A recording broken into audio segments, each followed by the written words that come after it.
the early morning hours of September 18th, 1970, Jimi Hendrix gives the world his last piece of writing, and he calls it The Story of Life.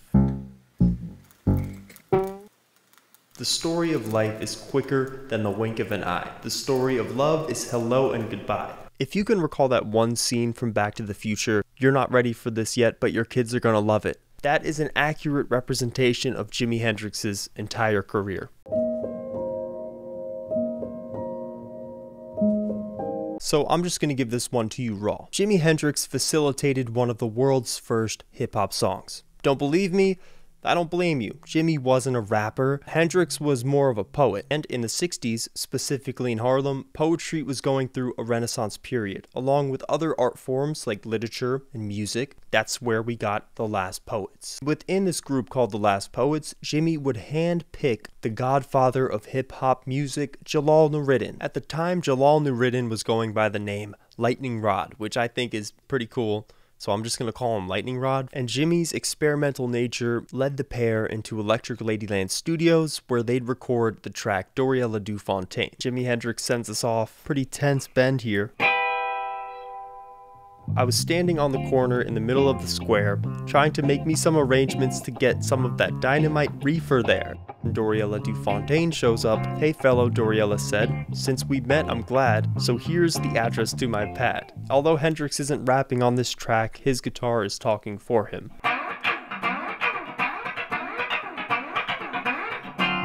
Now next Saturday around 1, we was out having fun at the club known as the Island of Joy, when in walked Dixie Fair, drugstore millionaire, international playboy. So this is our second protagonist, Dixie Fair. Transition from an E7 chord to an E9 chord.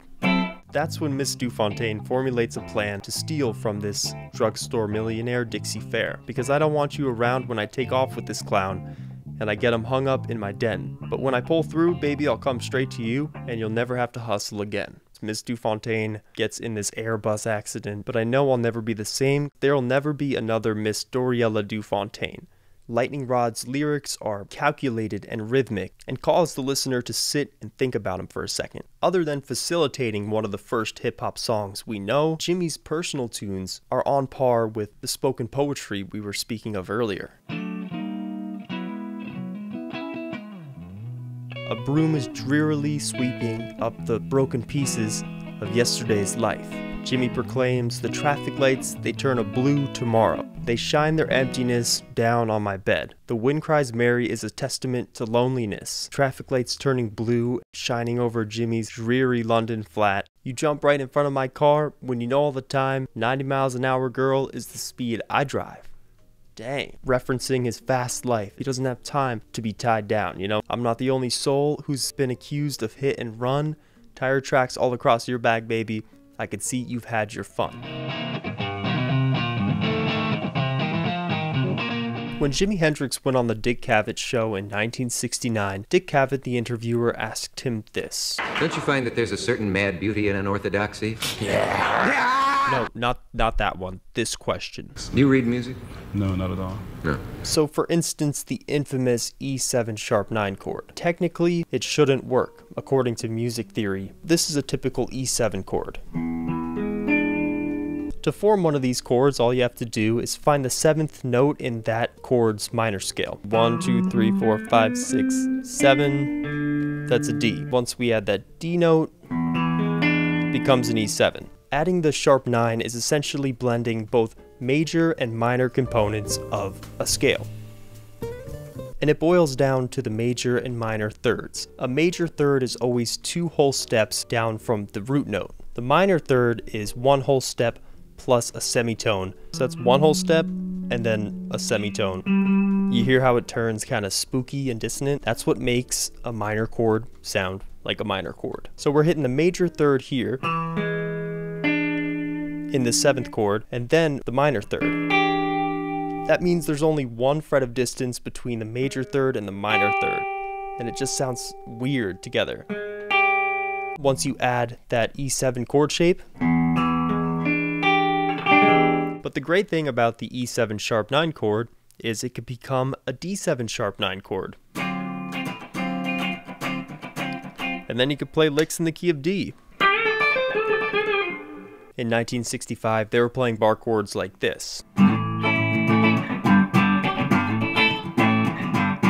Or the Kinks even. The problem with those cats is they had small hands. Jimmy used his big mitts to his advantage. So let's say we're in the key of F, and we're doing this Foxy Lady chord. That's 2nd fret, low E, 4th fret, D string, and then 5th fret of the high B and E strings. Although we don't have the luxury of, say, vamping on this open low E string, Jimmy's making it possible by holding his thumb there at the F sharp root note.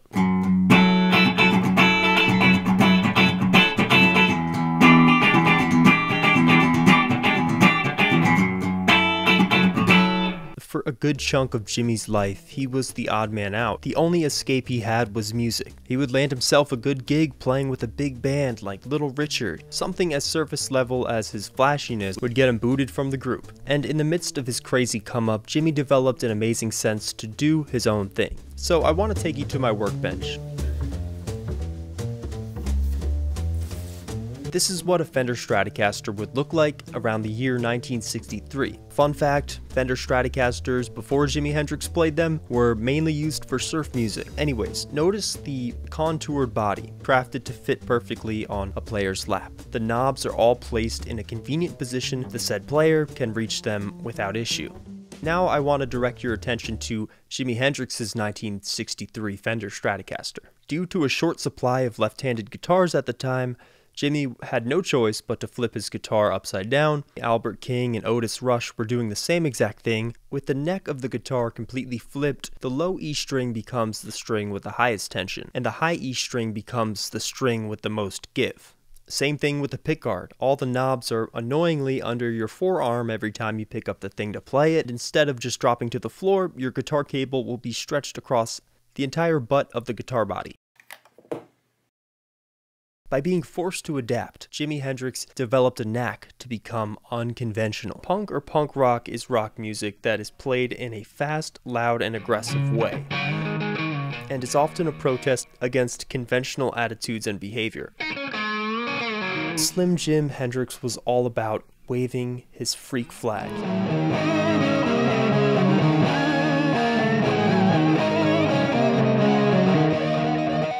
Jimi Hendrix, the world's first punk rocker. It's got a nice ring to it, doesn't it? That specific song was a Jimi Hendrix piece that many consider to be one of the first grunge riffs in the music scene. If you didn't know this, Linda Keith was Jimi Hendrix's kind of side piece when he got big and famous. She was going out with Keith Richards at the time, and then Jimmy fell for her, and she fell for him, You put two and two together, Send My Love to Linda is probably Jimmy's last message to Linda Keith. The birthplace of grunge music is widely considered to be Seattle, Washington. The Mudhoney's, the Ramones were running the Seattle punk rock scene, which would eventually explode into grunge today. Jimi Hendrix was born in Seattle, Washington. This song, Send My Love to Linda, starts off in the key of E minor. Jimmy slowly descends into madness.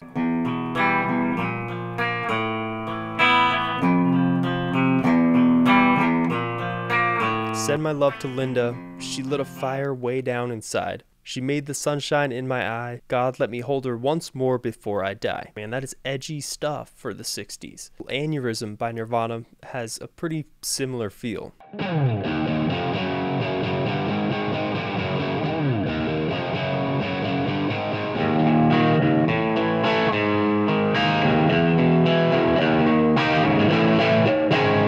Blank on Blank has this animated Jimi Hendrix interview where he gives us a glimpse into his opinion on the music world. There's too many heavy songs out nowadays, and I'm not sure if he realized he was the one to inspire Jimmy Page of Led Zeppelin, and Led Zeppelin went on to inspire Black Sabbath, and this would culminate into what we view as metal music today. But once upon a time, Hendrix was crunching out tracks in the studio that closely resemble what we consider to be a metal song nowadays. He's in the bridge position, wide open.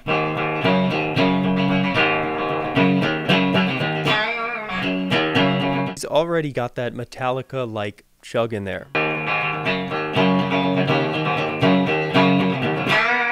And then in the verses, we're going.